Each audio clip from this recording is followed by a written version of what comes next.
Yes, isang madali ang kwento. Manok na chop adobo.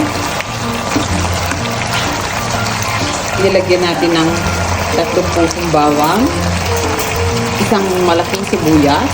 Malaki talaga, no? Maliit lang.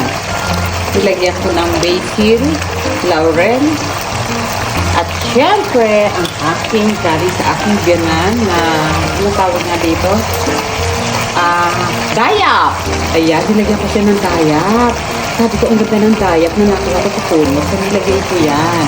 At saka ako nilagyan ng 2 siling, ang sigang, asin, at saka aswete. Yun na. So, ayan, ito na siya. Sobrang sarap. Sinishare ko sa inyo. Masarap siya talaga. Nanunuot. Nilagyan ko rin syempre siya ng suka. Okay, try nyo po yan. Bye. Thank you for watching.